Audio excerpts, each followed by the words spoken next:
అంటూ ఆవిడ ఓదారుస్తున్నాడు. ఆయన అంటున్నాడు, ధరణీశాత్మజ నీవు నీకున్ భగవన్ ధర్మంబే ఆ ద్రౌణి నిష్కరునుండై విదరించే బాలకున్ మద్గాంధీవ నిర్ముక్త భీకర బాణంబుల నేడు వారి శిరమును ఖండించి నేతెత్తు తత్శిరమును దొక్కి జలంబులాడు మిచటన్ సీతాంశు బింబానన. ఇది మహాభారతంలో ఒక అద్భుతమైన ఘట్టం. భాగవత ప్రారంభంలో పోతనామాత్యులు వారు చేసిన అద్భుతమైనటువంటి దృశ్యం అండి. ఆయన ఏమన్నారో తెలుసా? ధరణీశాత్మజ నీవు నీకును భగవన్ ధర్మంబే అంటే ఆవిడ అంటే నిద్రపోతున్నారా అక్కడికి వెళ్ళిపోయారా? పోనీ అక్కడికి వెళ్ళామని అబద్ధం చెప్పండి, పర్వాలేదు. అయితే అక్కడికి వెళ్ళిపోయిన తర్వాత ఆవిడ ఏమంటుందంటే, ధరణీశాత్మజ నీకు భగవన్ ధర్మంబే. ఓ ద్రౌపది, అసలు నువ్వు ఏడవలసిన పనే ఉంది అన్నాడండి ఆయన. ఎందుకని? సమర్థుడైన భర్త ఉంటే ఆడదానికి ఏడవలసిన అవసరం లేదు. భర్త అసమర్థుడైతే అంతకంటే దుఃఖం లేదు. సమర్థుడైన భర్త ఉన్నాడు అనుకోండి, ఏడవలసిన అవసరం వాడికి ఏముంది? అసమర్థుడు అనుకోండి, వాడి పక్కనున్న ఏడిపోయి ఎక్కడున్నా ఏడిపోయి మహానుభావుడు, వాడు ఎక్కడుంటే ఏం కాక. కాబట్టి ధరణీశాత్మజ నీకు భగవన్ ధర్మంబే. ఏమంటున్నాడు అర్జునుడు? నువ్వు ఇక్కడ నీ పక్కన నేను కూర్చొని ఉండగా నీకు ఏడవలసిన అవసరం ఏమిటి అంటున్నాడు. నేను ఈ పక్కన ఉన్నాను కదా, నీకు ఏడవలసిన అవసరం ఏమిటి? ఆ ద్రౌణి నిష్కరునుండై విదలించే బాలకం. ద్రౌణి అంటే ద్రోణాచార్యుడి కుమారుడు. ద్రోణాచార్యుడి కుమారుడు ద్రౌణి. అలాగే దశరథుడి కుమారుడు దాశరథి కదా. పృథు కుమారుడు పార్థుడు. మనకి ఇలాగ కొన్ని మాటలు వస్తూ ఉంటాయి. మనం మాట్లాడుకునే మాటల్లోనే, మన పురాణాల్లోనే కొన్ని మాటలు వస్తూ ఉంటాయి. అలాగే ఇక్కడ కూడా ద్రౌణి విదలించే బాలకం. విదలించే అంటే చంపడం. బాలకులు అంటే ఎవరు? వాళ్ళ పిల్లలు. ఈ ద్రౌపది పిల్లలు ఉన్నారు కదా, ఆ పిల్లల్ని చంపేశాడు. ఏదేం చెప్తున్నాడు? మద్గాంధీవ నిర్ముక్త భీకర బాణంబుల మీద వారి శిరమును ఖండించి నేతెత్తు అన్నాడు. ఆయన ఏం చేస్తానంటున్నాడు? మద్గాంధీవ భీకర బాణంబుల నిర్ముక్త. నిర్ముక్తం అంటే వదలడం అండి. నా గాంధీవం నుంచి వదిలిన బాణాల చేత వారి శిరమును ఖండించి నేతెత్తు. నేను వారి శిరస్సును తెచ్చి నీ ముందు పెడతాను. ఏమంటున్నాడు ఆయన? వారి శిరము త్రొక్కి, తచ్చిరము త్రొక్కి అంటే ఒక తన్ను తన్ని, ఆ అశ్వత్థామ శిరస్సును తెచ్చి ఇక్కడ పెడతాను. ఒక తన్ను తన్ని జలంబులాడుమిచ్చడం సీతాంశ బింబానన. లోకంలో దాయాదులు ఎవరైనా వెళ్ళిపోయారనుకోండి, శవాలను తీసుకెళ్ళగానే ఇక్కడ స్నానాలు మొదలెడతారు. ఎవరు దాయాదులు ఎవరైనా ఉంటే ఆ ఇంటి పేరటి కలిగిన వాళ్ళు, దానికి సంబంధించిన రక్త సంబంధికులు ఎవరైనా ఉంటే స్నానం మొదలెడతారు. అంటే అర్థం ఏంటి? దాన్ని ఏమంటారండి? మహిళ స్నానం. అలా ఆ రోజున పాటించవలసిన ధర్మం. ఇప్పుడు బిడ్డలు వెళ్ళిపోయిన తర్వాత ఆవిడ స్నానం చేయాలి కదా. స్నానం చేయకపోతే మైలు ఉంటుంది కదా. ఆ మైలు ఎప్పుడు పోతుందంటున్నాడు అర్జునుడు అంటే, నేను ఎప్పుడైతే వాడి శిరస్సును తెచ్చి ఇక్కడ పెడతానో, వాడి శిరస్సును కాలుతో తన్నిన తరువాత అప్పుడు స్నానం చేద్దువు గాని. అంటే రాజుల ప్రతిజ్ఞలు అంత భీకరంగా ఉంటాయి. మళ్ళీ ప్రతిజ్ఞలు కాదు. అన్నం పో అని చెప్పి వాళ్ళు ఎప్పుడు పెడతారా అని అక్కడే కూర్చొని చూసేవి కాదు. వాళ్ళ ప్రతిజ్ఞ చేశారంటే ప్రాణం పోయినా దాని మీద నిలబడి ఉంటారు. ఎప్పుడైతే ఈ మాట మాట్లాడాడో కృష్ణుడు వచ్చి సిద్ధంగా ఉన్నాడు. వెంటనే బావా రథాన్ని సిద్ధం చేయి. రథాన్ని సిద్ధం చేశాడు, గుర్రాన్ని కట్టాడు. సారథిగా కృష్ణుడు కూర్చున్నాడు. అర్జునుడు వెనకాతల బాణాలన్నీ నింపుకున్నాడు. ఇక పద బావా, ఆ అశ్వత్థామ ఏ వైపుకు వెళ్ళాడో ఆ వైపుకు మనం వెళ్ళాలి అన్నాడు. ఆయన వెళ్ళినటువంటి దారిలో వెళుతుంటే ఇది తెలుసుకున్నటువంటి అశ్వత్థామ పరిగెత్తడం మొదలెట్టాడు. కృష్ణార్జునుడు ఇద్దరు వచ్చేస్తున్నారు, నా ప్రాణం తీసేస్తారు వీళ్ళు, బ్రతికింటే బలి సాగు తినొచ్చు అని వీళ్ళు పరిగెత్తడం మొదలెట్టాడు. ఈ సమయంలో చిక్కుంబత్వమున వారి ద్రోణజుండు దుశ్శీలుండు ప్రాణీచ్చమై బ్రహ్మాస్త్రం అధివేశే. ఇప్పుడు వీళ్ళేం చేశాడు? అశ్వత్థామ ఇక తప్పించుకోలేని స్థితిలోకి వెళ్ళిపోయేటప్పటికీ బ్రహ్మాస్త్రం వేశాడండి. మీకు ఇక్కడ కొద్దిగా మహాభారతం కూడా తెలియాలి. మహాభారతం తెలియకపోతే ఇప్పుడు ఈ భాగవతంలో ఈ సంఘటన మీకు అర్థం కాదు. అందుకనే మన పురాణాలన్నీ ఎలా ఉంటాయంటే ఒకదానికి ఒకదానికి లింక్ ఉంటాయి. అది అర్థం కాకపోతే ఇది అర్థం కాదు, ఇది అర్థం చేసుకోవాలని ప్రయత్నం చేస్తే ముందు అది అర్థమై ఉండాలి. అందుకనే అన్నీ తెలిసి ఉంటే తప్ప మన చిక్కులు విడిపోవు. ఏదో ఒక గ్రంథం చదివేస్తే మనకు ఉండే చిక్కులు తొలగిపోవు. అన్ని చదవగలిగి ఉంటేనే, తెలుసుకోగలిగి ఉంటేనే మనకి ఇక్కడ వచ్చే సందేహానికి ఇంకో చోట సమాధానం దొరుకుతుంది. అసలు అశ్వత్థామ బ్రహ్మాస్త్రం ఎవరు నేర్పాడండి? వాళ్ళ నాన్నగారే. మీకు ఒక మాట ఉంది లోకంలో, పిచ్చుక మీద బ్రహ్మాస్త్రమా అంటారు. ఎవరైనా ఒక పెద్ద పని అంటే ఒక చిన్న పని చేయాలి, చిన్నవాడి మీద పెద్ద ప్రయోగం చేశామనుకోండి, దాన్ని ఒప్పుకుంటారా ఎవరైనా? పిచ్చుక మీద బ్రహ్మాస్త్రము అంటారు. వాస్తవానికి బ్రహ్మాస్త్రం మీద తెలిసిన వాడు ఎవరంటే ద్రోణాచార్య.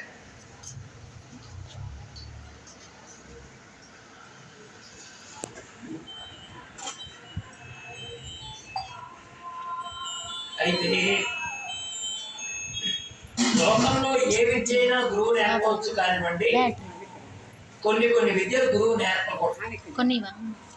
కొన్ని విద్యలు గురువు నేర్పకూడదు. ఎలాంటి విద్యలు నేర్పకూడదు? మూర్ఖుడికి, దుర్మార్గుడికి, ఇది ఇక్కడ చెయ్యొచ్చునా చెయ్యకూడదా అనే విచక్షణ జ్ఞానం లేని వాడికి గొప్ప విద్య తెలిసిందనుకోండి, వాడు దాన్ని నాశనం కోసం ప్రయోగిస్తాడు. ఇప్పుడు మీరు బాగా ఆలోచించండి, తుపాకీ పోలీసు చేతుల్లో ఉంటుంది. అదే ఒక పిచ్చోడి చేతిలో తుపాకీ ఉందనుకోండి, తుపాకీ ఇద్దరి దగ్గర ఉంది, ఒకే ఆయుధం. పోలీసు దగ్గర ఉంటేనేమో ఒప్పుకుంటాం. అదే ఒక పిచ్చాడి చేతిలో తుపాకీ ఉందనుకోండి, మనం ఆ దారిని పోతామా? వాడినైనా కాల్చుకుంటాడు, మనమైనా కాలుస్తాడు. పిచ్చాడి చేతిలో కనుక ఆయుధం ఉంటే ఎంత ప్రమాదమో, సరైన అవగాహన లేని వాడికి విద్య వచ్చినా అంతే ప్రయోజనం. ఇక్కడ అశ్వత్థామ అంటే ద్రోణాచార్యుడికి ప్రీతి, కొడుకంటే ఒక అభిమానం ఉందండి. ఎంత గురువునైనా పడగొట్టేసేది ఏమిటంటే పుత్రాభిమానం, దేహ. గురువు గొప్పవాడు కావచ్చు కదా, ఒకవేళ అభిమానం వచ్చిందనుకోండి, అది ఎంత నాశనానికి కారణమవుతుందో చెప్పింది మహాభారతం. ద్రోణాచార్యుడు ఒకసారి ఆలోచించాడు, మా పిల్లాడికి బ్రహ్మాస్త్రం ఉపదేశం చేసేంత అర్హత మా పిల్లాడికి లేదు. ఎందుకంటే తొందరగా పొగుడుతాడు, తొందరగా తిడతాడు. ఈ రెండు లక్షణాలు అశ్వత్థామకు ఉన్నాయి. లోకంలో చాలా మంది వ్యక్తులు ఇలా మనకు కనబడుతూ ఉంటారు. మనతో అవసరం ఉందనుకోండి, ఆకాశానికి ఎత్తుతారు. నువ్వు ఇంద్రుడివి, నువ్వు చంద్రుడివి, నీ అంత గొప్పవాడు మా ఊళ్ళో లేడు అని పొగిడేస్తారు. మనతో పని లేదనుకోండి, మన ఎదురుగానే మనల్ని తిడతారు. ఎంత దరిద్రుడి ఊళ్ళో లేదు, అసలు నువ్వు మా ఊళ్ళో పుట్టాడు, మా దరిద్రం. వాడే మాట్లాడతాడు రెండు మాటలు. అవసరమైనప్పుడేమో ఆకాశానికి ఎత్తుతాడు, అవసరమైనప్పుడు పాతాళానికి తొక్కుతాడు. ఈ రెండు లక్షణాలు కలిగిన వాడు మనకు కనపడతారా, కనపడరా? ప్రపంచంలో ఈ రెండు లక్షణాలు ప్రతీక ఎవరంటే అశ్వత్థామ. అశ్వత్థామ ఎంత తొందరగా పాండవుల్ని పొగుడుతాడో అంత తొందరగా తిడతాడు, ఎంత తొందరగా తిడతాడో అంత తొందరగా పొగుడుతాడు. కారణం ఏంటంటే అశ్వత్థామకి అభినివేశం అని ఒకటి ఉంటుంది. ప్రతి వాడిని తనకు మించి తాను ఊహించుకునే లక్షణం ఉంటుంది. ఎవరైనా సరే నేను ఎంత మనం గొప్ప అయినా, నేను ఏమీ తెలియని వాడిని అని అనాలంటే దానికి కొంత సంస్కారం ఉంటే తప్ప మాట అనలేదు. కానీ మనము తెలియదు అనడానికి మన లోపల వాడు ఒప్పుకోడు. నాకు అన్నీ తెలుసు, నేను అన్నీ చేస్తాను అనే ఒక అభినివేశం ఉంటుందంటే నేను ప్రతిదీ చేయగలనేటువంటి ఒక మొండి, దాని ధైర్యం అని కూడా అనలేమండి, మొండి అజ్ఞానం అన్నారు అక్కడ. ఇది అశ్వత్థామకు ఉంది. అందుకని ద్రోణాచార్యుడు ఆలోచించి మా వాడికి బ్రహ్మాస్త్రం నేర్పితే ప్రమాదం అనుకున్నాడు. అయితే ఓ రోజున అశ్వత్థామ వచ్చి, ఎంత వాడైనా పడిపోయేది ఎక్కడంటే అభిమానం దగ్గర. కొడుకు కదండి, తన తనువులో నుంచి పుట్టాడు కదా, వాడు అడిగితే ఇవ్వకుండా ఉంటాడా ఏ తండ్రి అయినా? వచ్చి ద్రోణాచార్యుడితో అన్నాడు అశ్వత్థామ, నాన్న అన్ని విద్యలు అందరికీ నేర్పుతున్నావే, నేను నీ కుమారుడి కదా, మరి రేపు ప్రొద్దున నువ్వు అంత గొప్ప నాన్నగారి కుమారుడివి కదా, మీ నాన్నగారు మీకు బ్రహ్మాస్త్రం నేర్పలేదా అని నన్ను అన్నారనుకో, అది నాకు బాధ కదా, కాబట్టి బ్రహ్మాస్త్రం నేర్పు నాన్న అని అడిగాడు. సరే, పుత్రుడు అంటే ఉండే అభిమానం చేత ద్రోణాచార్యుడు నేర్పాడు. అయితే ద్రోణాచార్యుడు చేసిన తప్పేంటంటే వాడికి ప్రయోగం చెప్పాడే కానీ ఉపసంహారం చెప్పలే. పూర్వకాలంలో ఆయుధం ప్రయోగిస్తే ప్రయోగము ఉపసంహరణము రెండు ఉంటాయండి. మీరు సినిమాల్లో చూసే ఉంటారు. ఒక ఆయన ఒక బాణం ప్రయోగించిన తర్వాత మళ్ళీ ఆ బాణాన్ని పిలుస్తాడు, నువ్వు మళ్ళీ తిరిగి నా దగ్గరికి వచ్చేయి, నా దానిలోకి వచ్చేయి అని అడుగుతారు. మళ్ళీ వెంటనే హస్తం వచ్చి వాళ్ళ అమ్మని పొదిలో కూర్చుంటుంది. మీరు సినిమాల్లో చాలా సినిమాల్లో చూసే ఉంటారు. దీన్ని ఏమంటారంటే ప్రయోగము ఉపసంహారము అంటారు. ఇక పాపం ద్రోణాచార్యుడు అనుకున్నాడు, మా వాడికి బ్రహ్మాస్త్రం చెప్దాం, ఏం పోయింది, మా వాడికి ఉపసంహారం తెలియదు కదా, ప్రయోగించడులే అనుకున్నాడు ఆయన. కానీ ఒక అహంకారికి గనక విద్య వస్తే అది లోకానికి ఎంత ప్రమాదమో ద్రోణాచార్యుడు ఊహించలేకపోయాడు. ఈ రోజు నా ఉపద్రవం వచ్చి పడింది. ఎప్పుడు కృష్ణుడు ఉన్నప్పుడు అర్జునుడు తన మీదకి వస్తుంటే చేసిన తప్పు అశ్వత్థామదైనా ఒప్పుకోలేనటువంటి అభిమానంతో ముందుకెడుతూ తన ప్రాణాన్ని రక్షించుకోవడానికి బ్రహ్మాస్త్రాన్ని ప్రయోగించాడు. ఇక్కడ చూడండి ఎంత బాగా చెప్పారు. జిక్వత్వంబున బారి ద్రోణజుడు. జిక్వత్వంబున బారి అంటే కపట భావం. జిక్వత్వంబు అంటే కపట భావం. అంటే ఒక తప్పు చేసి నేనేం తప్పు చేయలేదని దాన్ని ఎదిరించి ధిక్కరించి మాట్లాడేవాడు కొంతమంది ఉంటారు. చేసిందే తప్పు, అది ప్రపంచం మొత్తానికి తెలుసు, కానీ వాడు అంటాడు మీరందరూ తప్పుగా చూస్తున్నారు నన్ను, నేనే తప్పు చేయలేదని ధిక్కరించి మాట్లాడతాడు. అలాంటి లక్షణం కలిగిన వాడిని జిక్వత్వంబు అంటారు. దాన్ని సంస్కృతంలో జిక్వత్వంబు అంటే కపట భావము. ఈ భావన కలిగి ద్రోణజుడు అంటే ఎవరు? అశ్వత్థామ. దుశ్శీలుడు అంటే ఏమాత్రము గుణము లేనివాడు. కుటుంబం బ్రాహ్మణ కుటుంబమే, ద్రోణాచార్యుడు బ్రాహ్మణుడే, ద్రోణాచార్యుడికి పుట్టినవాడు అశ్వత్థామ బ్రాహ్మణుడే. మరి బ్రాహ్మణుడు అనకుండా దుశ్శీలుడని ఎందుకన్నాడు ఇక్కడ పోతరామార్చిన వాడు? కులాన్ని బట్టి చూస్తే బ్రాహ్మణుడు కదండి అశ్వత్థామ. మరి బ్రాహ్మణుడనో ద్విజోత్తముడనో చెప్పాలి కదా, దుశ్శీలుడు అని ఎందుకు చెప్పాలంటే వ్యాసుడి లక్షణం ఒక్కటేనండి. నువ్వు ఎంత కులంలో గొప్ప కులంలో పుట్టినా నీ గుణము చెడిపోయేదైనప్పుడు నువ్వు దుశ్శీలుడు అవుతావే కానీ నీవు ద్విజుడవు ఏమాత్రము కావు కావు కావు. వ్యాసుడు బల్లబుద్ధి చెప్పాడు. మన వాళ్ళకి తెలియక పూర్వం వాళ్ళందరూ ఒక వర్గానికి కొమ్ము కాచారండి, ఒక వర్గాన్ని బాగా ఎత్తులో పెట్టారు, మిగతా వాళ్ళని అనగదొక్కారు అంటారు. అవన్నీ మధ్యకాలంలో కొంతమంది చేసిన దుర్మార్గపు ప్రయాణాలే తప్ప ఎక్కడ అగ్రకులంలో పుట్టారు కదా అని గొప్పవాళ్ళని కానీ వీళ్ళు కాస్త తక్కువగా ఉన్నారు కాబట్టి వీళ్ళలో గుణం లేదని కానీ మన పురాణాలు చెప్పలేదండి. గొప్ప కులంలో పుట్టిన బ్రాహ్మణ జాతిలో పుట్టిన రావణాసుడు నాశనమయ్యాడు. గొప్ప కులం బ్రాహ్మణ కులంలో పుట్టినటువంటి వాడి అశ్వత్థామ కూడా ద్రోణాచార్యుడి కుమారుడు. కానీ ఇక్కడ ద్విజోత్తమాన్ని పిలవలేదండి వ్యాస భగవానుడు, దుశ్శీలుడు అని పిలిచాడు. ఎందుకు పిలిచాడు? కులం గొప్పదైనా వాడి గుణం గొప్పది కాదు గనక, శీలత్వం లేనివాడు గనక, దుర్మార్గమైన ప్రవర్తన కలిగిన వాడు గనక వాడికి దుశ్శీలుడు అని పేరు పెట్టాడు. ఇంకేం చెప్పాడు? ప్రాణేచ్ఛమై బ్రహ్మాస్త్రం వదివేసే. బ్రహ్మాస్త్రం దేనికి వేశాడండి? ధర్మం కాపాడడానికి వెయ్యలే, గోవుల్ని కాపాడడానికి వెయ్యలే, ఒక సత్పురుషుడి ధనాన్ని రక్షించడానికి బ్రహ్మాస్త్రం ప్రయోగించలే, తప్పు చేసి వాడి ప్రాణాన్ని రక్షించుకోవడానికి బ్రహ్మాస్త్రం వేశాడు. అది అశ్వత్థామ తప్పు. అర్థమవుతుందా? ప్రాణేచ్ఛమై బ్రహ్మాస్త్రం వదివేసే వచ్చేదే తద్బాణాగ్ని భీభత్స. వచ్చే అంటే నా మీదకి వస్తోంది స్వామి, భీభత్స. అర్జునుడితో చెప్తున్నారు, నీ బ్రహ్మాస్త్రం గాని దీన్ని మరణింపగలరాదు. ఇక్కడ విచిత్రం ఏంటంటే బ్రహ్మాస్త్రం అంటే ఏమిటో తెలిసి కూడా అర్జునుడు అడిగాడండి. కృష్ణయ్యను అడిగాడు. ఏమన్నాడు ఆయన? ఇది ఒక తేజము భూమియం జడలం దిక్కులన్నిండి సర్వంకషమై ఎదురై వచ్చుచున్నది విదితముగా ఎరుగని చెప్పవే దేవేశ. అర్జునుడు ఏమడిగాడంటే, బాబా కృష్ణ నీకు నమస్కారం, ఇదేదో బాగా నిప్పు కణికలతో బ్రహ్మాండమంతా బద్దలయ్యేట్టుగా భీకరమైన శబ్దంతో చూడడానికి దుర్నిరీక్ష్యమైనటువంటి తేజస్సుతో నా మీదకు వస్తుంది, ఇది ఏమిటి అని అడిగాడండి అర్జునుడు. ఇది మనకు తెలియాలి. ఒక్కొక్కసారి మహాత్ముల దగ్గర కూడా మనం ఇలాగే మాట్లాడుతూ ఉంటాం. ఒక్క విషయం చెప్పాడు మా గురువు గారు, చిన్న కథ. కృష్ణుడు అర్జునుడు ఇద్దరు కలిసి రథం మీద పోతున్నాడు.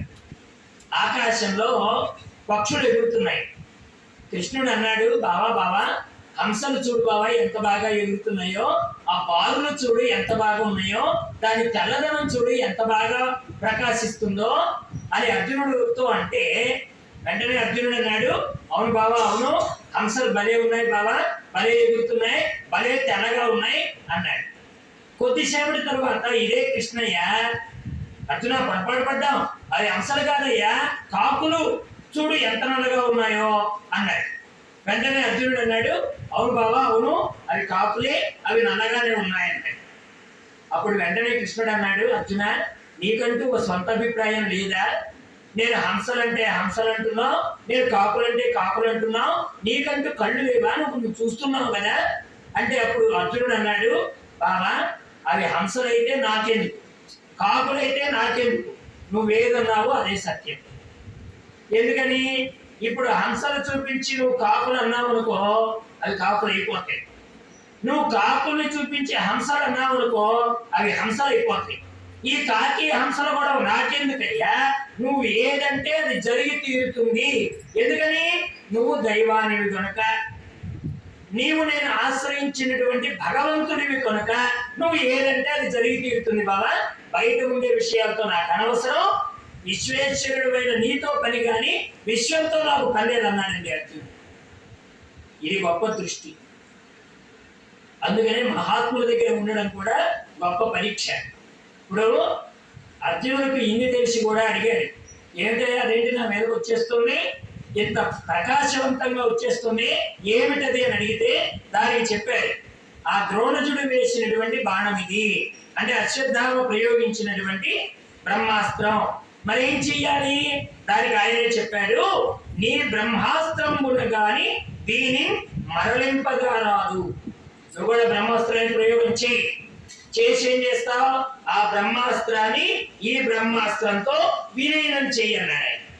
అంటే రెండింటిని కలిపి ఉపసంహారం చేయి. ఈ బ్రహ్మ సత్యం ఎరుంగ చేయబడి బ్రహ్మాస్త్రము దీనిపై, నీ మీద బ్రహ్మాస్త్రాన్ని ప్రయోగం చేయమన్నాడు. వెంటనే అస్త్రం వేశాడు, ఆ బ్రహ్మాస్త్రాన్ని ఈ బ్రహ్మాస్త్రంతో లయం చేశాడు, శాంతింపు చేశాడు. వెంటనే అశ్వత్థామని పట్టి తీసుకొని వచ్చాడు. బాబా ఇప్పుడు ఈ అశ్వత్థామ చిన్నపిల్లల్ని చంపాడు, నిద్రపోతున్న వాళ్ళని చంపాడు, అస్త్రాలు లేని వాళ్ళని చంపాడు, యుద్ధ రంగంలో లేకుండా ఉన్న వాళ్ళని చంపాడు. ఇలాంటి పని చేసిన వాడిని ఏం చేయమంటావు అని అడిగాడు. లోకంలో స్వతంత్రత అనేది భగవంతుడిదే తప్ప మనదేమీ లేదండి. కానీ లోకంలో స్వతంత్రం మనం తీసేసుకుంటున్నాం. దేవుడి దగ్గర కూడా స్వతంత్రం మనం తీసేసుకుంటున్నాం. కానీ అర్జునుడు స్వతంత్రత అనేటువంటిది భగవంతుడికే ఇచ్చాడు. బాబా ఏం చేయమంటావు? మారుపడగలేని అసమర్థుల సుత్తుల అస్త్ర విద్యలంతేరని పిన్ని పాపల వధించే నిషీధమందు క్రూరుడై పారుడే వీడు పాతకుడు ప్రాణభయమున వెచ్చనొచ్చుచుంబారిడి వీరిని కావకు కృపావతి అర్జున పాపవర్ధన. ఇక్కడ కృష్ణుడు చెప్పాడు మారుపడగలేని.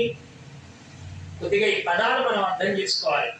మారుపడగలేని అంటే అర్థం ఏమిటంటే ఎదురు మాట్లాడలేని వాళ్ళు, చిన్నపిల్లలు కదండి, నిద్రపోతున్న వాళ్ళు. మారు పడగలేని అంటే ఎదురు తిరిగి యుద్ధం చేయలేనటువంటి స్థితిలో ఉన్నవాళ్ళు. ఇది ఒక అర్థం చెప్పారు. అసమర్థులు, అసమర్థులు అంటే గాఢ నిద్రలో ఉన్నాడు.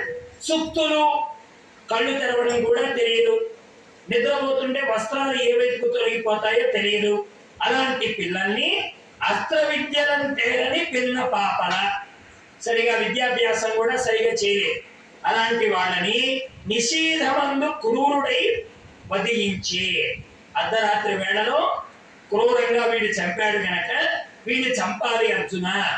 మరి ఏం చేస్తావు అంటే వెంటనే స్వామి చెప్పారు, వెరచిన వాని దైన్యమున వెదురునుందిన వాని నిద్ర మైమరచిన వాని సౌఖ్యమున మద్యము త్రావిన వాని భగ్నుడై పరచిన వాని సాధు జడభావము వానిని కావుమనుచు బా చరచిన వాని కామిని చంపుట ధర్మము కాదు పలుగునా. ఇక్కడ రెండు చెప్పాడండి కృష్ణయ్య. మొట్టమొదటి ఏమిటంటే నిద్రపోయే వాళ్ళు, పిల్లలు, అస్త్ర విద్య నేర్వని వాళ్ళు, ఇలాంటి వాళ్ళని చంపాడు గనక వీణ్ణి చంపాలి.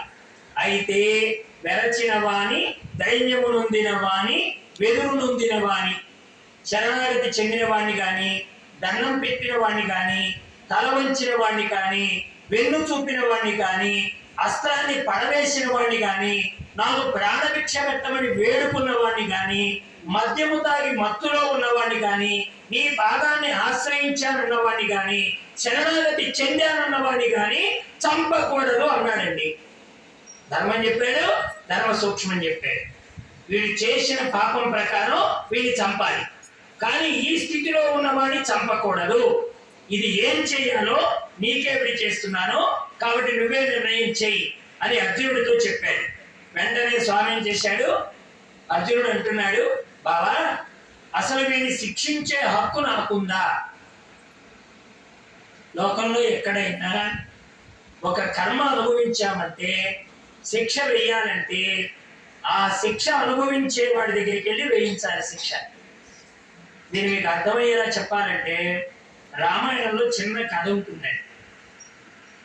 ఒక శునకం అంటే ఒక కుక్క రాముడు రాజ్యం చేస్తున్నప్పుడు గంట మోగిస్తే లక్ష్మణుడిని పంపించాడు రాముడు. వెళ్ళి ఎవరో గంట మోగిస్తున్నారు, న్యాయం కావాలని వచ్చారు, వాళ్ళకి ఏం అన్యాయం జరిగిందో కనుక్కో అన్నాడు. వెళితే అక్కడ కుక్క గంట మోగిస్తాం. వెంటనే దాన్ని సభలోకి తీసుకొచ్చారు. రాముడు అన్నాడు, నీకు వచ్చిన బాధ ఏమిటి అంటే, వెంటనే అది చెప్పింది, నేను దారి పోతూ ఉంటే నేనేదో దొరికిందేదో తినడానికి ప్రయత్నం చేస్తుంటే ఒక వ్యక్తి అకారణంగా నా కాలు విరగొట్టాడు, కాబట్టి దీనికి నేను వాడి సొమ్ము నేను తినడంలా, వాడు నాకు పెట్టలా, ఎవరో ఎంగిలాకులలో పడిందాన్ని నేను తింటున్నాను, వాడిని చూసి మొరగలేదు, వాడి మీద దాడి చేయడానికి పోలేదు, నా మానాన నేను ఎంగిలాకులు తింటుంటే నా మీదకు కర్ర బట్టి నా కాలు విరగొట్టాడు, వాడికి శిక్ష వేయాలి అని వచ్చిందండి కుక్క. ఇది రామాయణంలో ఉంటుంది. వెంటనే రాముడు అన్నాడు, దెబ్బ నీకు తగిలింది గనక, బాధ నీకు కలిగింది గనక ఆ శిక్ష ఏమిటో నువ్వో చెప్పు అన్నాడు. ఎంత గొప్పదో చూడండి రామాయణం. వెంటనే ఏముందో తెలుసా కుక్క, వాడిని దేవాలయానికి కమిటీ చైర్మన్ చేయమన్నాడు. దేవాలయ బాధ్యత అప్పచెప్పింది వాడిని దేవాలయ కమిటీలో చైర్మన్ చేయండి. ఇప్పుడు వస్తున్నాయి కదా దేవాలయ ప్రెసిడెంట్ పదవులు ఏవేవి, ఆ ప్రెసిడెంట్ పదవిలో కూర్చోబెట్టమని కుక్కవాడిని. రాముడికి ఆశ్చర్యం వేసిందట. ఎక్కడైనా ఇలాగ కాళ్ళు విరగొడితేనో లేకపోతే ఇంకోటి చేస్తేనో వాడి కాళ్ళు విరగొట్టమనో లేకపోతే వాడికి శిక్ష వేయమనో చెప్తారు, కానీ ఓ దేవాలయానికి అధికారించేయమని ఎందుకు అడుగుతుంది అని ఆశ్చర్యం కలిగి రాముడు అన్నాడు, వాడిని అంత గొప్ప పదవిలో కూర్చోబెడుతున్నావే ఏమిటి, వాడికి అంత గొప్ప అర్హత ఏమిటంటే, అప్పుడు ఆ కుక్క అన్నదట, ఇది గొప్ప పదవి కాదు రామచంద్ర, ఇది కూడా పెద్ద శిక్ష, గతంలో నేను కూడా దేవాలయ కమిటీ చైర్మన్ అన్నదట కుక్క. చెప్పిందట, నేను కూడా గత జన్మలో దేవాలయ కమిటీ చైర్మన్. ఏం చేశాను ఆ జన్మలో, దేవుడు సొమ్ము తిన్నాడు. దేవుడికి ఉపయోగించమని ఇస్తుంటారు కదా ఈ దానాలు ధర్మాలు. మానవుడు ఊరుకుంటాడా? ఆ రూపాయి మీదో ఈ రూపాయి మీదో దృష్టి కలిగి ఆ సొమ్ము తినాలని బుద్ధి కలిగిందట ఆ కుక్కకి. వెంటనే వాడు ఆ డబ్బు తిన్నాడు, వచ్చే జన్మలో కుక్కగా పుట్టాడు. ఇప్పుడు ఈ కుక్క అంటుంది, వాడు దేవాలయ కమిటీ చైర్మన్ అయితే, వాడు కూడా దేవుడు సొమ్ము తింటే, వాడు కూడా వచ్చే జన్మలో నాలా కుక్కలా పుడతాడు, నా ఎంగిలాకులు ఇప్పుడు నేను ఎలా తింటున్నాను వాడు కూడా తినడానికి వస్తాడు, ఎవడో ఒకడు నా కాలు మీద కొట్టినట్టుగా వాడి కాలు కూడా ఏర్పడతారు, చెల్లు. అంతే కదా, కర్మకి కర్మ. ఎవడు వేయాలి శిక్ష అంటే, కర్మ ఎవడైతే అనుభవిస్తున్నాడో వాడు శిక్ష వేయాలి. కాబట్టి ఇప్పుడు కర్మ ఎవరిదండి? 5 బిడ్డలు చంపుకొని 5 బిడ్డల శరీరాలు అక్కడ మొండేలాగా ఉంటే అక్కడ ఏడుస్తుంది ఎవరు? ద్రౌపది. అందువల్ల ద్రౌపది దగ్గరికి వీడి తీసుకెళ్దాం, ఆవిడ ఏ శిక్ష విధిస్తుందో చూద్దాం. వెంటనే అశ్వత్థామని ఈడ్చుకొచ్చి అప్పుడు ఆవిడ ముందు నిలబెడితే ఎలా ఉన్నాడు అశ్వత్థామ? తలంచుకొని 2 చేతులు కట్టుకొని ఇలా నిలబడ్డాడు.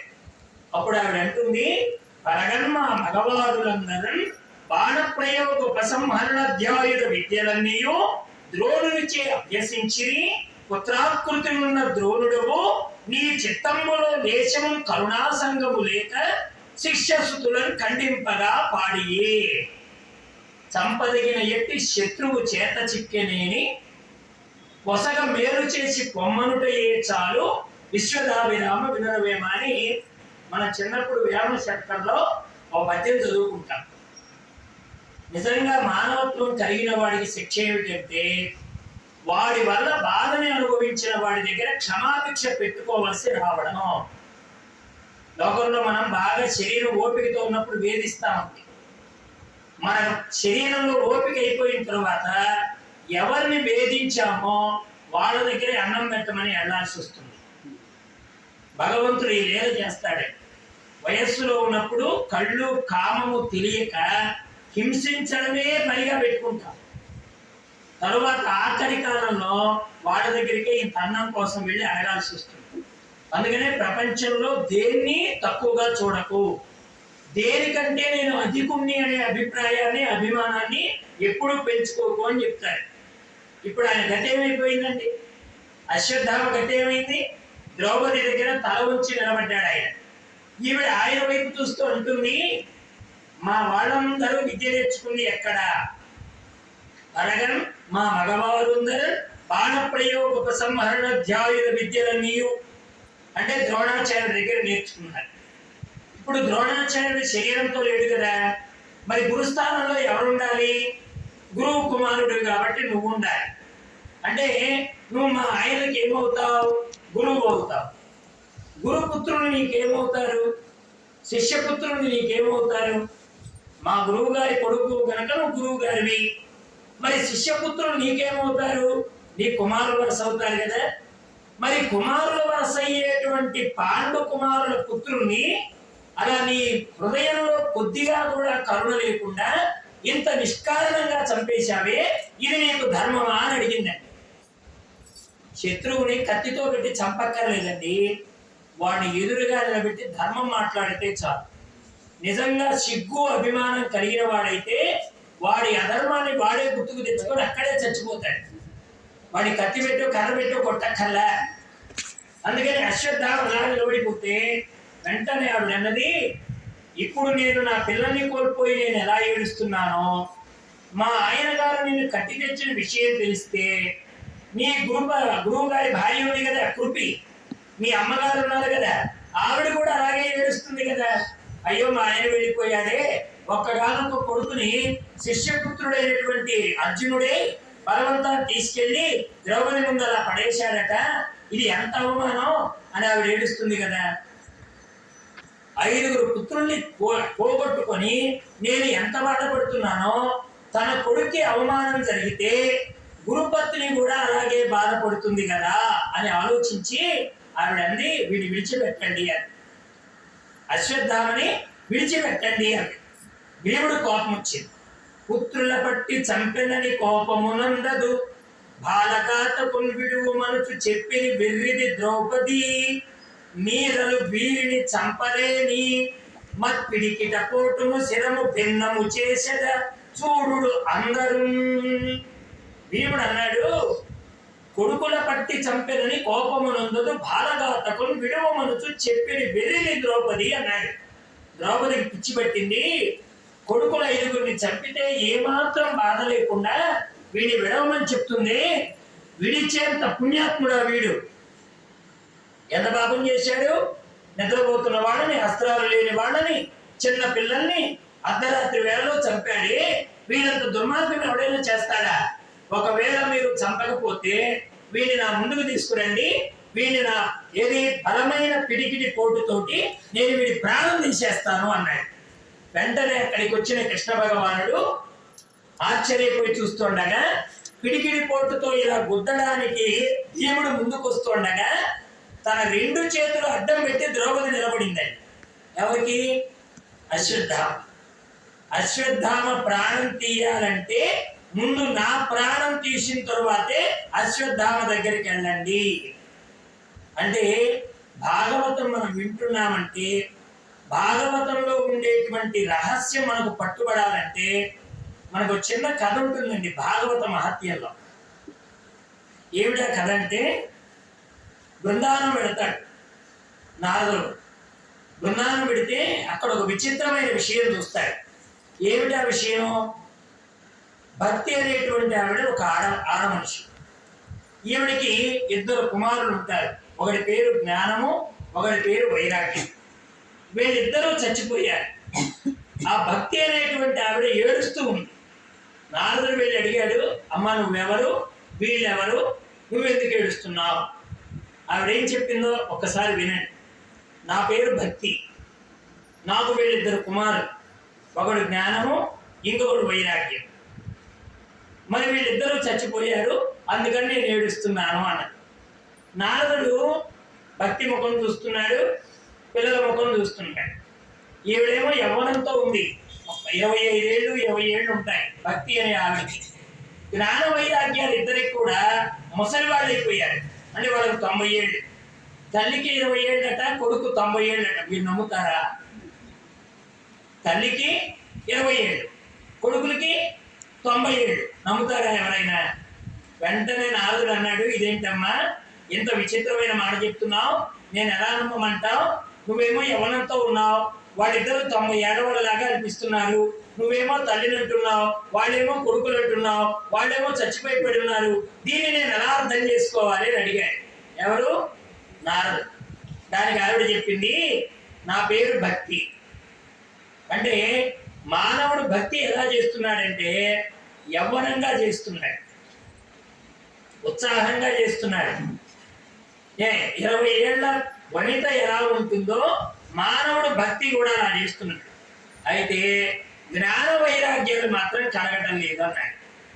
మన భక్తి ఎంతవరకు అంటే, గుగ్గిళ్ళు ఉడికినయ్యా, పాయసంలో తీపి సరిపోయిందా, తీర్థం ఇచ్చేదానిలో పంచదార సరిపోయిందా, ఈ రోజు బిస్కెట్ ఎన్ని పెట్టారు, ఎవరు తెచ్చారు, ఎన్ని సరిపోయాయి, రాత్రి ఇచ్చిన వాళ్ళు పెడితే ఎన్ని వచ్చాయి, ఈ రోజు తెచ్చిన వాళ్ళు వస్తే ఎన్ని వచ్చాయి.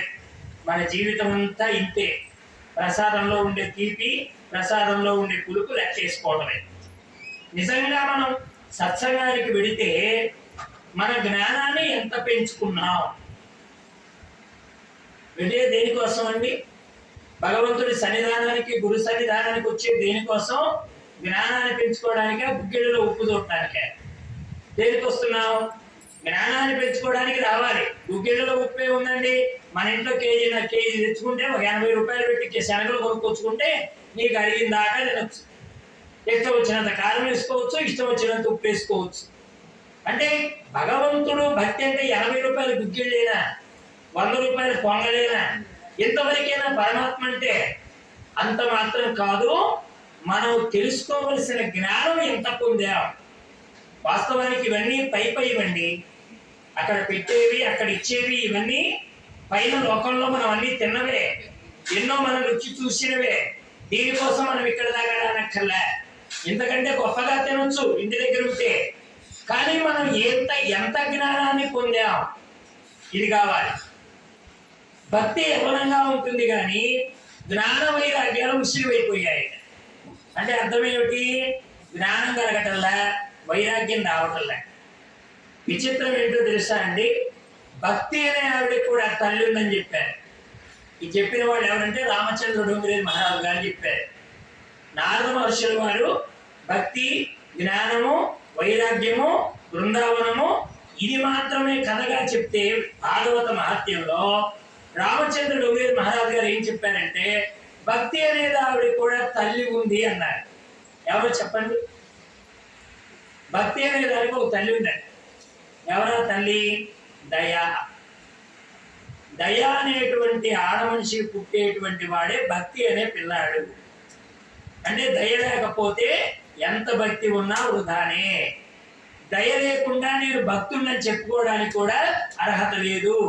ఒకవేళ మనకు దయ లేదండి, ఒళ్ళంతా కక్కసత్వమై ఉంది, నేను భక్తుడిని అని చెప్పుకుంటే ఎలా ఉంటుందంటే, ఒక గొడ్రాలు ఊళ్ళోకి వచ్చి నాకు 10 మంది సంతానం అంటే ఎలా ఉంటుందో, దయలేని వాడికి భక్తి ఉందన్నా కానీ అంతే సత్యం. మీరు ఒప్పుకుంటారా? గొడ్రాల పిల్లాడన్నానండి నేను, మీరు ఒప్పుకుంటారా? దున్నపోతే ఈనింది అంటారు, మీరు ఒప్పుకుంటారా?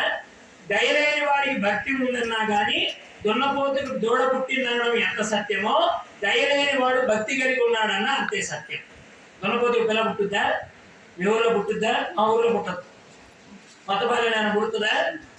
ఏమండి, దున్నపోతుకు పిల్ల పుడుతుందా? మా ఊళ్ళో పుట్టదు. దున్నపోతుకు పిల్ల ఎలా పుట్టదో, దయలేని వాడికి భక్తి కూడా అలాగే పుట్టదు. దయ ఉంటేనే భక్తి ఉన్నట్టు. ఒకవేళ భక్తి అని వాడికి తెలియకపోయినా దయ ఉందనుకోండి, ఆటోమేటిక్గా భక్తి ఉన్నట్టే. దయ ఉందనుకోండి, ఆటోమేటిక్గా వాడికి భక్తి ఉన్నట్టే. భక్తి అనేది బయటకు చూపించుకునేది కాదండి. అసలు భక్తి అనేటువంటి 2 అక్షరాలు మనం బొట్టు పెట్టుకుంటేనో, లేకపోతే కొన్ని క్రియలు చేస్తేనో అలా ఉంటేనే భక్తి కాదండి. ఒకడి కష్టాన్ని చూసి హృదయం ద్రవిస్తే వాడిలో భక్తి ఉన్నట్టే. వాడి విష్ణు సహస్రనామం వచ్చా, భగవద్గీత వచ్చా, భాగవతం వచ్చా, రామాయణం వచ్చా, ఇవన్నీ రావండి. ఒకడు బాధపడుతుంటే కడుపులో తీసి పెట్టే హృదయం ఉందనుకోండి, వాడు 100 దేవతలకు అభిషేకం చేసిన పుణ్యాసుడితో సమానం. ఒకరికి బాధ కలుగుతుందంటే, అయ్యో ఇదిగో ఇది ఇస్తే వాడి బాధ తీరుతుంది కదా అని తన చేతిలో ఇవ్వగలిగి ఉన్నాడు అనుకోండి, వాడి 1 కోటి శివలింగాలకు అభిషేకం చేసిన పుణ్యాత్ముడితో సమానం. నిజంగా దయ కలిగితే భక్తి ఉంటుంది. ఆ దయా భక్తి ఎవరికి ఉంటుందో వాడికి 2 ముఖ్యంగా ఉండాలి. అదే జ్ఞానము, వైరాగ్యం. ఈ జ్ఞాన వైరాగ్యాలు 2 ముసలివైపోయాయి, అలా పడిపోయాయి. బృందావనంలో పడిపోతే నారదుడిని అడిగింది, ఆ భక్తి అనే స్త్రీమూర్తి అడిగింది, అయ్యా మీరు బ్రహ్మ మానస పుత్రులు కదా, మీరు వేదం చదువుతారు, ఉపనిషత్తులు చదువుతారు, బ్రహ్మసూత్రాలు చదువుతారు, ఇంకా ఏవేవో మంత్రాలు చదువుతారు కదా, అన్ని మంత్రాలు చదివి మా పిల్లలిద్దరిని బ్రతికించండి అని కోరుకుందాయి. ఆవిడ జ్ఞాన వైరాగ్యాలనే పిల్లల్ని బ్రతికించమని కోరుకుంది. వెంటనే నారదుడు కూర్చొని వేదం చదివాడు, బ్రహ్మసూత్రాలు చదివాడు, ఉపనిషత్తులు చదివాడు, అన్నీ పూర్తి చేశాడు. కానీ వాళ్ళలో కొంచెం కూడా చలనం కలగలే. వెంటనే నారదుడికి అనిపించింది, అసలు నేను బ్రహ్మకుమారుణ్ణేనా, నేను బ్రహ్మకు పుట్టిన వాడినేనా, నేను నా అంతటి వాడు చదివితే వేదలో కదలిక రాకపోవడం ఏంటి అని వెంటనే ఆయన ఏం చేశాడు, బ్రహ్మ దగ్గరికి వెళ్ళాడు. నాన్నగారు నాకు ఒక విచిత్రమైన సమస్య ఎదురైంది. బృందావనంలో ఒక ఆడమనిషి ఏడుస్తోంది, ఆవిడకి 2 పిల్లలట, వాళ్ళిద్దరు ముసలివాళ్ళు అయ్యారు, వాళ్ళ జ్ఞాన వైరాగ్యాలు వాళ్ళ పేర్లట. వాళ్ళని మళ్ళీ స్వస్థుల్ని చేయడం కోసం నేను అక్కడ వేదం చదివాను, పారాయణాలు చేశాను, ఇన్ని చేసిన వాళ్ళలో కదలికలు రాలేదు నాన్న, కారణం ఏమిటి అని అడిగి. అప్పుడు బ్రహ్మగారు చెప్పారు, నువ్వు భాగవతం చదివావా అని అడిగింది. భాగవతాన్ని వినిపింపజేశావా? అప్పుడు వెంటనే అన్నాడు, నాకు భాగవతం తెలిస్తేనే కదా నేను చెప్పడానికంటే. అప్పుడు బ్రహ్మగారు నారదుడికి భాగవతం చెప్తే ఆయన బృందావనంలో మళ్ళీ తిరిగి భాగవతాన్ని ప్రవచనం చేస్తే అక్కడ భక్తి జ్ఞాన వైరాగ్యాలు పూర్వపు స్థితిని పొందాయి అని భాగవత మహాత్మ్యంలో కథ. అంటే అక్కడ అర్థం ఏమిటి, దయలేని భక్తి పని చెయ్యదు, జ్ఞాన వైరాగ్యాలు లేనటువంటి భక్తి రాణించదు. ఇవి 4 ఒకే సమూహంలో ఉంటేనే మన పుణ్యం అనేటువంటిది, మనం పొందాలనుకున్న మోక్షం అనేటువంటి దాన్ని మనం అనుభవించగలుగుతాం. అలాగే ముందు ఏముండాలండి, దయ ఉండాలి. ద్రౌపదికి దయ ఉందా లేదా? ఇప్పుడు మనం విన్నాం కదా, తన కొడుకులు 5 చచ్చిపోయినా, చంపిన వాడు ఎదురుగా కనబడుతున్నా, వాడిని చంపుతానని తన భర్తే ముందుకు అడుగు వేస్తున్నా 2 చేతులు అడ్డం పెట్టి నా ప్రాణం తీయడానికైనా నేను ఒప్పుకుంటానే కానీ అశ్వత్థామను చంపడానికి నేను ఒప్పుకోను అన్నది ఆవిడ. అంటే దయ ఉందా లేదా? ఇక దయ ఉందంటే భక్తి ఉందని వేరుగా చెప్పాలా? జ్ఞానం వికసించింది కాబట్టి భీముడికి ధర్మం చెప్పింది ఆవిడ.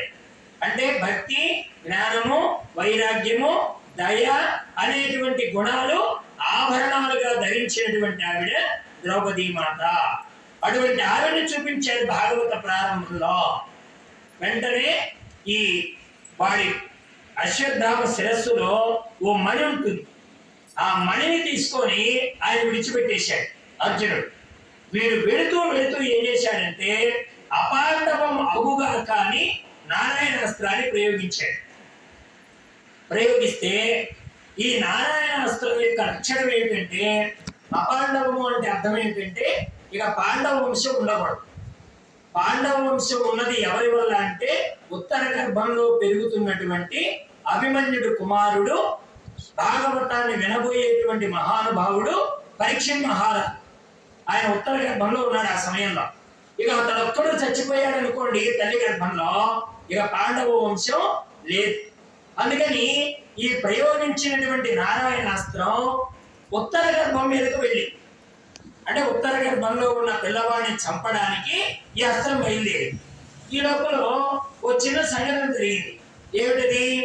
చనిపోయినటువంటి వాళ్ళందరికీ ఉత్తర క్రియలు నిర్వర్తించడానికి కృష్ణ భగవానుడు వీళ్ళందరినీ హస్తినానగరానికి ఉన్న గంగా నది దగ్గరికి తీసుకెళ్ళాడు. ఎందుకని? తిలోదకాలు ఇస్తారు కదా, పిండ ప్రదానం చేయాలి కదా, శ్రాద్ధం పెట్టాలి కదా. అందరికీ పిండ ప్రదానం చేయించడానికి వీలుగా నేను అందరినీ తీసుకొని వెళ్ళాను. వెళ్ళేటప్పుడు ఈ ఉత్తర హస్తినాపురంలో నుంచి బయటికి పరిగెత్తుతుంది ఆవిడ. ఎక్కడికి? రాబోయేటువంటి పాండవులకి ఎదురు వెళ్ళింది ఆవిడ. ఎదురు వెళ్ళి కృష్ణుడి పాదాలు పట్టుకొని, కృష్ణ నాకు ఒక దుఃఖం కలుగుతోంది, ఏదో గొప్పదైనటువంటి అస్త్రం ఒకటి నా గర్భాన్ని వేధిస్తోంది, నన్ను కాపాడు అని వేడుకుంటే అప్పుడు నారాయణుడు గుర్తించాడు. అశ్వత్థామ ప్రయోగించినటువంటి నారాయణాస్త్రం ఈవిడ గర్భాన్ని వేధిస్తుందని తనకు తానుగా ఒక బొటన వేలంత రూపంలో, అంటే ఇగో ఇంత పరిణామంలో ఉత్తర గర్భంలోకి వెళ్ళిపోయాడు నారాయణుడు. అంటే ఇంతే రూపం, శరీరం అంతా బొటన వేలంత రూపంలోకి వెళ్ళిపోయింది. ఈ బొటన వేలంత రూపంలోనే కళ్ళు వచ్చాయి, ముక్కు వచ్చింది, పెదవులు వచ్చాయి, గడ్డం వచ్చింది, మెడ వచ్చింది, అక్కడే భుజాలు ఏర్పడ్డాయి, అక్కడే హృదయం వచ్చింది, అక్కడే క్రింది భాగంలో ఉదరం వచ్చింది, దాని క్రింది భాగంలో జానువులు, ఆ క్రింది భాగంలో పాదాలు, ఆ పాదాలలో వేళ్ళు. ఇంత రూపం కలిగిన పరమాత్మ ఓ చిన్న కిరీటం పెట్టుకొని ఓ చిన్న గదతో ఉత్తర గర్భంలో వేధిస్తున్నటువంటి ఆ నారాయణాస్త్రానికి ధీటుగా తాను లోపలికి వెళ్ళిపోయాడు. అంటే తను నమ్మినటువంటి వాళ్ళని ఉద్ధరించడానికి పరమాత్మ ఎంత శ్రమ తీసుకుంటాడు, ఏ రూపాన్ని ధరిస్తాడనడానికి భాగవతంలో ఆయన సూక్ష్మ రూపం ఇది. మనకి వేదం చెప్తోంది కదా, అణియోరణీయాన్ మహితో మహీయా. భగవంతుడు ఎలా ఉంటాడని అడిగితే అణువు కంటే తేలిగ్గా ఉంటాడు, బ్రహ్మాండం కంటే బరువుగా ఉంటాడని చెప్పారు. ఎంత ఎంత తేలిక, ఎంత బరువు అంటే అణువు కంటే తేలిక, బ్రహ్మాండం కంటే భారము. దీన్ని మా రామకృష్ణ స్వామి వారు ఏం చెప్పారంటే, భగవంతుడు ఎంత బరువు ఉంటాడంటే తులసీదళానికి తేలిగ్గా ఉంటాడు, సత్యభామ ధనానికి దొరకకుండా ఉంటాడని చెప్పాడు ఆయన. బరువు తూచాలంటే దేంతో తూచాలి భగవంతుడిని? సత్యభామ దేంతో తూచింది? రుక్మిణి అమ్మవారు దేంతో తూచారు? సత్యభామాదేవి బంగారం పెట్టింది, లోపల ఉండేటువంటి వస్తువులు పెట్టింది, తనకుండేటువంటి ఆభరణాలు పెట్టింది. తన అష్టభార్యలు ఉన్నారు కదా, వాళ్ళందరూ మళ్ళీ వాళ్ళ బంగారం తెచ్చి త్రాసులో పెట్టారు. అక్కడ చెలికత్తెలు తెచ్చి వాళ్ళ ఆభరణాలు పెట్టారు. ఇంటికి ఏమైనా తూగాడా పరమాత్మ? అంటే ఎంత బరువు? సత్యభామ అనుకుంది మా ఆయన ఎంత బరువు ఉంటాడా అనుకుంది. సత్యభామ అడిగింది, ఏమయ్యా కృష్ణ నువ్వెంత బరువా అని అడిగితే ఆయన అన్నాడు, నా బరువు అంతా తెలుసు, నువ్వే మాట్లాడావుగా సత్య, నేనేమైనా మాట్లాడానా? నా బరువు తెలుసా అని అడిగాను, నువ్వేమన్నావు నీ బరువు నాకు తెలియదా అని మాట్లాడాను. ఏమో నా బరువు నాకే తెలియనంత బరువు అన్నాడు ఆయన. ఆయన బరువు ఆయనకే తెలియదా. సత్యభామ అంత బరువుతో తోచలేకపోయింది. మరి చివరికి రుక్మిణి అమ్మవారు చేంజ్ చేశాడు, చిన్న తులసీదళం తెచ్చి ఆ తులాభారంలో వేయగానే పరమాత్మ తూగిపోయాడు. అంటే ఎంత బరువు అంటే బ్రహ్మాండం అంత బరువు, ఎంత తేలిక అంటే తులసీదళం అంత తేలిక. ఇంత రూపంలోకి వెళ్ళిపోయి ఆ పిల్లాన్ని కాపాడాడు. లోపల ఉన్నటువంటి ఆ రూపాన్ని చూసి ఆయనకు విష్ణురాతుడు అని పేరు పెట్టారు. ఎవరు? మన భాగవతంలో ఎవరైతే శ్రోతగా ఉన్నాడో, వినడానికి సిద్ధంగా ఉన్నాడో, అలాంటి పిల్లాడు లోపల ఉన్నటువంటి పరమాత్మని ఎలా చూశాడు? తనకి రక్షకుడిగా చూశాడు. ఇప్పుడు మనకందరికి వచ్చే అనుమానం ఏంటంటే, ఏమండి ఆ దర్శనం ఒక పరీక్ష మహారాజుకేనా, మాకు కూడా కలిగిందా? మనందరికి కలిగిందండి. మనమందరం ఆ రోజున ఆయన రక్షణ చేయబట్టే ఈ రోజున మనం ప్రపంచంలోకి రాగలిగాం. ఆయన రక్షణ లేకపోతే మనకు బ్రతుకు లేదు. అయితే పరీక్షిత్ ఏమో రక్షించిన వాడిని గుర్తు పెట్టుకున్నాడు, మనమేమో రక్షించిన వాడిని మర్చిపోయాడు. మనకి ఆయనకి అదే తేడా. తనని రక్షించిన వాడు, నా తల్లి గర్భంలో నా తనువుని సంరక్షించిన వాడు ఒక్కడున్నాడు అని గుర్తు పెట్టుకున్న వాడేమో పరీక్ష మహారాజు అయ్యాడు. మనమేమో బయటకు వచ్చి నా తనువుకు నేనే కారణం, నా చిన్ని పొట్టకు శ్రీరామ రక్ష, నాకు నేనే రక్ష, నా కుటుంబానికి నేనే రక్ష అని ఉన్నదంతా మన మీద వేసుకొని ఈ భారమంతా నేనే మోస్తున్నాను అనుకొని మన కర్మనంతా మనమే చుట్టుకొని జీవభావనతో దుఃఖాన్ని పొందుతున్న వాడు మనమైతే, దాస భావనతో రక్షణ పొంది దైవీ భావన పొందినటువంటి వాడు పరీక్ష మహారాజు. ముందు కావాల్సింది దాస భావన. దాస భావన అంటే అర్థమేంటి? నేను దీనుణ్ణి, నేనేమీ చేయలేనటువంటి అసహాయుణ్ణి, నాకు రక్షణగా నిలవలసింది నీవే. దీనే భాగవతంలో రక్షకు